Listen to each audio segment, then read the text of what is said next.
ونؤمن به ونتوكل عليه. أعوذ بالله من شرور أنفسنا وسيئات أعمالنا. من يهدي الله فلا مضل له ومن يضلل فلا هادي له. وأشهد أن لا إله إلا الله وحده لا شريك له. وأشهد أن عبده ورسوله. رب اشرح لي صدري ويسر لي أمري واحلل عقدة من لساني يفقهوا قولي. السلام عليكم ورحمة الله تعالى وبركاته. I want to look at the matter of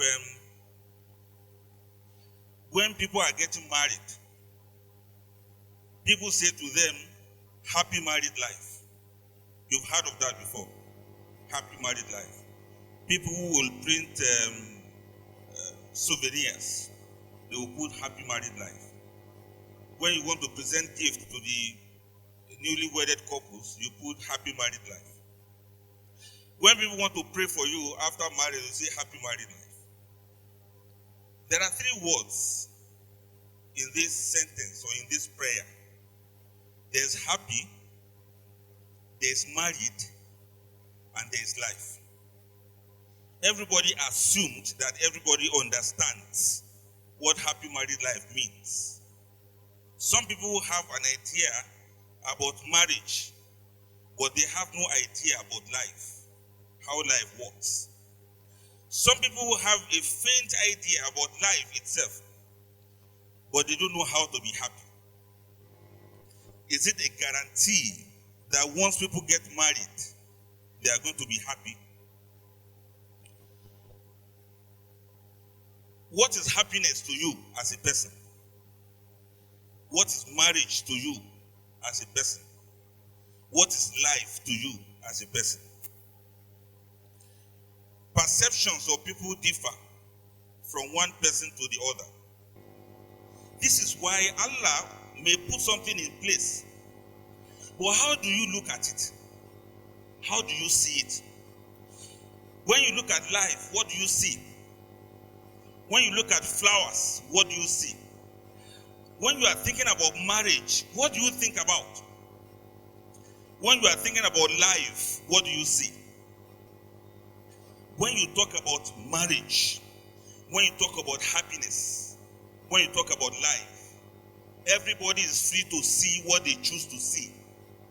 Everybody is free to experience what they have decided to experience. And everybody is free to relate what is it that life has done to them. Everybody has the right to verbalize whatever thing they have experienced in marriages. But what about happiness? How many people here know happiness? How many people that you see have experienced true happiness before? What is it to be happy? What does it mean to be happy? Most of the things we do, we say we are looking for happiness. And there are some of the scholars who saw seeking for happiness as a personal thing. That means you have to generate happiness by yourself. Nobody will give you happiness. Can you go to the market and say, please give me 2 packets of happiness there?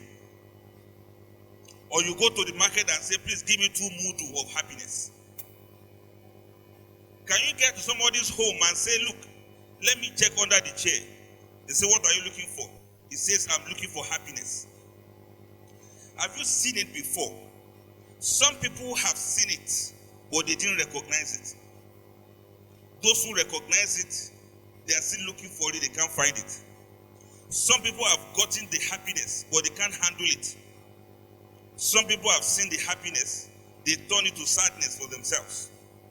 Some people are holding on to happiness with so much levity and carelessness, and they will not realize what they are having until when they miss it, until when they lose the happiness, because before they get to realize that the same happiness they have been looking for has already been given to them on a platter of gold, but they did not recognize it. Why am I bothering your head with these matters of happiness? I'm saying that because we are talking about happy married life. Everybody has an idea of what they are looking for in their marriages. People can rig, people can cheat, but so many people who think they are looking for happiness, they hardly find that happiness where they are looking for it. One of the reasons why somebody will oppose or discuss about polygamy or monogamy is because that person is looking for a happy married life.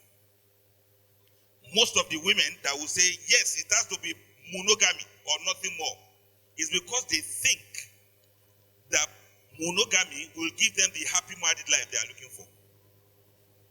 Now, let me ask, are all people in monogamous families, are they all happy? Are all the people in polygamous family, are they all sad? Where do you find happiness if that's what you are looking for? Does it have to do on your riches? Are all rich people happy? Are all poor people sad? Maybe it's education. Are all educated people happy? Are all not educated persons, let me use it that way, are they all sad? So where is the happiness? Wait, maybe married people are happier than single people. True or false? It doesn't follow. Whether you are married or you are not married, it doesn't depend. It doesn't determine your happiness, right? So what is it that we are actually looking for that has become a lot of problem for a lot of people? Now, with regards to the polygamous part of it, this is why I was asking, when you see happiness, do you recognize it? When it now comes to matters of marriage, you don't want to be sad. You don't want to be confused. You don't want to have any problem. And so you decide to prevent, you decide to avoid, you decide to preempt polygamy. Sometimes you decide to condemn polygamy. You decide to look down on those who practice polygamy. You decide to blackmail polygamous homes. And you decide to see only the bad examples of polygamy. That cannot change anything in the Quran. It cannot change what Allah and His Rasul have already put in place. But let me sound like this. I don't want you to be scared about what I'm trying to say. I just want you to follow me and let us be reasonable about this matter. We understand that polygamy is marriage of more than one wife. We also understand that it has been in history for a very long time. It is a very recent development that a man will marry one wife. It is very recent. It's not up to how many years? It's not up to 300 years ago that people began to marry. In fact, as of 1921, that's not very far ago. As of 1921, people did not know that you can get married because of love. People thought you get married because you want to have children. You get married because you needed a man to protect you. You get married so that if that man should die, you have some inheritance. That is, if you are in a culture where you are not inherited alongside with the property of the man. It is very recent that people began, whenever any man talks about love, those days, in the so-called developed country, they look at him as a very unserious, a very useless person. Because people who talk about love, they see them as irresponsible. Men don't brag about love. Men bragged about responsibility. Men brag that, yes, I'm the one that is taking care of my family. You will never see a man that says, I love, not that they didn't like one another, but what they were looking for in marriage was much more than love. Love was his lowest consideration for marriage. It's now that we have weaklings that you call men. All of you ladies, you bear me witness. You like men that are strong. You like men that are determined. You like men that are upright. You like men that are righteous. You prefer to marry a man whose presence is felt by everyone. You prefer to marry a man who can give orders and nobody can change it.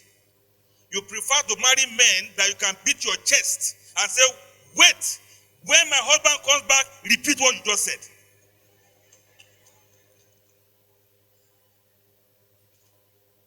You don't want a man that will ask for your permission before inviting his mother to come and visit. You don't want a man that the cockroach will be in the room and he will raise his leg and say, Umu, Umu, Umu.